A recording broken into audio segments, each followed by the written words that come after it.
नमस्ते भारत। खबर ताजा है, खबर महत्वपूर्ण है और खबर वसूली गैंग के खेमे से आ रही है। खबर वसूली गैंग के सरगना के लिए अच्छी नहीं है। वसूली गैंग के सरगना यानी कि महाराष्ट्र के पूर्व गृह मंत्री अनिल देशमुख जो ऑथर रोड जेल के अंदर बैठे हुए हैं और जिन्होंने अभी कुछ समय पहले चांदीवाल कमीशन के सामने ये बोला था कि मेरा पोस्टिंग ट्रांसफर से कोई लेना देना नहीं है, मैं सचिन वाजे को जानता नहीं, सचिन वाजे कौन है, सचिन वाजे से मेरा कोई लेना देना नहीं है। मतलब मुझे ऐसा लगता है कि जब भी ये नेता अपनी चोरी में पकड़े जाते हैं, इनकी चोरियां पकड़ी जाती हैं, इनके जो आपराधिक कृत्य हैं वो पकड़े जाते हैं, तो ये गजनी पिक्चर के आमिर खान बन जाते हैं। जैसे उनको शॉर्ट टर्म मेमोरी लॉस हो जाता था वैसे ही इनको हो जाता है, तो इनको भी ऐसा हुआ है। लेकिन अब एक बहुत बड़ा सनसनीखेज खुलासा किया है ईडी ने अनिल देशमुख के बारे में। अनिल देशमुख पूरी तरीके से अपने ही गलत कृत्यों के दलदल में फंसे हुए हैं और इनको अब मुझे नहीं लगता कि कोई बचा पाएगा। जैसा बोओगे वैसा काटना भी पड़ेगा।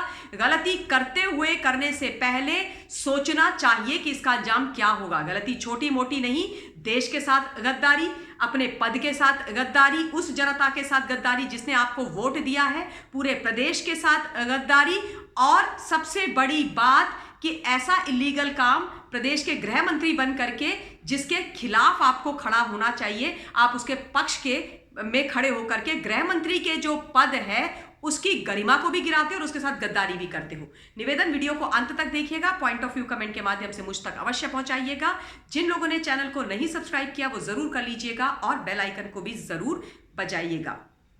ईडी ने एक बार फिर से साफ कर दिया है कि अनिल देशमुख जब गृह मंत्री थे तो जो उनके महकमे में यानी कि पुलिस विभाग में जो पोस्टिंग ट्रांसफर का इतना बड़ा स्कैम निकल करके आया था, उसमें लोगों की पोस्टिंग और ट्रांसफर की जो सूची थी वो किसी और ने नहीं बल्कि गृह मंत्री ने तैयार करवाई थी। अनिल देशमुख ने ही उसको तैयार करवाई थी।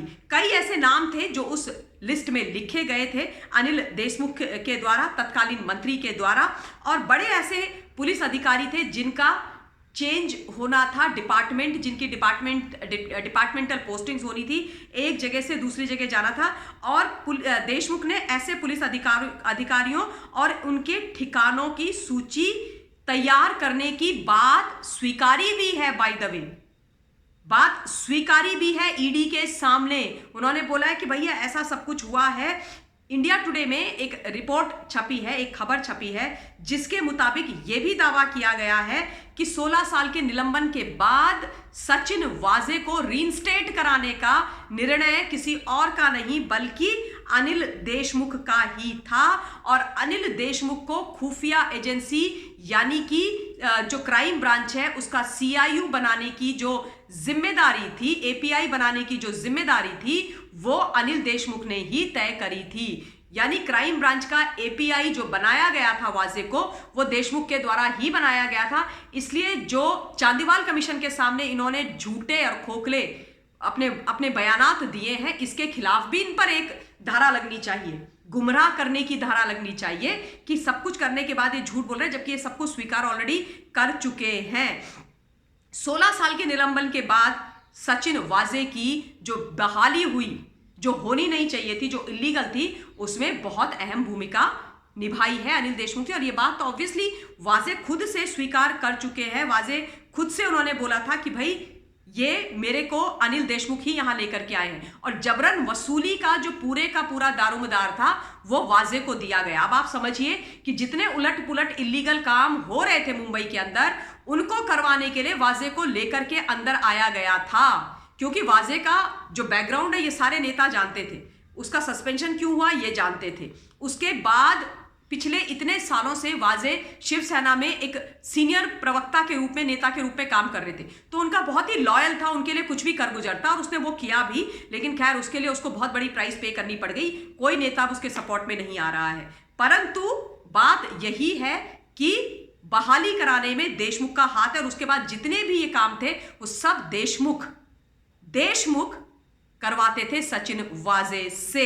सचिन वाजे से वो डायरेक्ट कांटेक्ट में थे, टच में थे। ये वो तमाम बातें हैं जो पहले भी निकल करके आ चुकी है, लेकिन चूंकि देशमुख ने इन सभी चीजों से अपने हाथ पीछे खींच लिए, इसलिए दोबारा से ये बातें आ रही हैं सामने और ये खुलासा हो गया है कि ये तमाम चीज़ें चार्जशीट में लिखी हुई हैं, चार्जशीट में भरी हुई हैं। जो 7000 पेज की सप्लीमेंट्री चार्जशीट भरी गई है ईडी के द्वारा अनिल देशमुख मामले में, और ये सारे जो इल्ज़ामात हैं उनको नेताजी स्वीकार भी कर चुके हैं।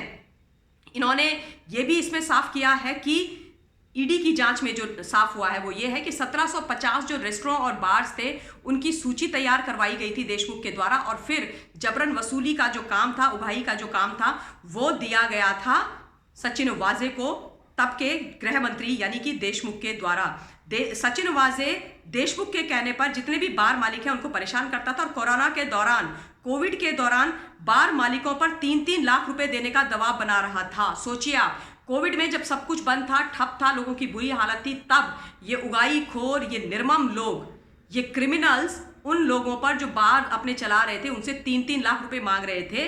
और ये भी बोला गया है कि वाजे ने दिसंबर 2020 से फरवरी 21 तक, दिसंबर 2020 से फरवरी 2021 तक ऑर्केस्ट्रा बार मालिकों से 4.7 करोड़ की वसूली भी करी थी। 4 करोड़ 70 लाख रुपए वसूल कर लिए थे इन 2-3 महीनों के अंदर। ये 4 करोड़ 70 लाख की मनी ट्रेल के बारे में, वसूली के बारे में मैं लगातार आप लोगों से बता रही हूं। इसमें कुंदन शिंदे जो देशमुख के निजी सचिव थे उन्होंने भी मदद करी थी, और उसके द्वारा ही मिडलमैन वाजे और देशमुख के बीच में ये कुंदन शिंदे था, उसी ने ये 4.7 करोड़ रुपया लिया था वसूली का और अनिल देशमुख को दिया था, और उसके बाद इसको उन्होंने लॉन्डर किया था अपने कई जो इनकी बोगस कंपनियां हैं, जो इनकी फेक कंपनियां हैं उनके द्वारा। इसीलिए इनके दोनों बेटों का नाम भी चार्जशीट में दर्ज है, दाखिल है, और इनके पीए और पीएस का नाम भी दर्ज है पहली वाली चार्जशीट में। अब ये जो तमाम चीजें निकल करके आई हैं, ये सब वाजे ने स्वयं से स्वीकार करी हैं कि किस प्रकार से कोविड काल में 3-3 लाख रुपए का जबरदस्ती उगाही करवाई जाती थी, 4.7 करोड़ की उगाही की गई थी। ये सारी के सारे कुंदन शिंदे को पैसा दिया गया था, फिर ये अनिल देशमुख के पास गया था, और उसके बाद ये तमाम चोरी चकारी वहां पर चल रही थी। अब आप सोचिए कि ये जो बातें हैं जिनसे लगातार हाथ खींचने की कोशिश कर रहे हैं अनिल देशमुख, क्या इनके लिए ये साबित करना बहुत आसान होने वाला है कि ये कहीं पर लिप्त नहीं थे इस पूरे भ्रष्टाचार में, इस मनी लॉन्ड्रिंग के मामले में, उगाही के मामले में, या पोस्टिंग ट्रांसफर के मामले में। अब मैं आपको और बता देना चाहती हूं कि ईडी लगातार इस केस को आगे बढ़ाने की कोशिश कर रही है, लेकिन एमवीए महाविनाश वसूली अगाड़ी सरकार रोड़े अटका रही है ईडी के काम में। ये बात स्वयं से ईडी ने बोली थी कोर्ट में जाकर के। तो अब ये एक बहुत बड़ा खुलासा है, एक बार फिर से घिर गए हैं।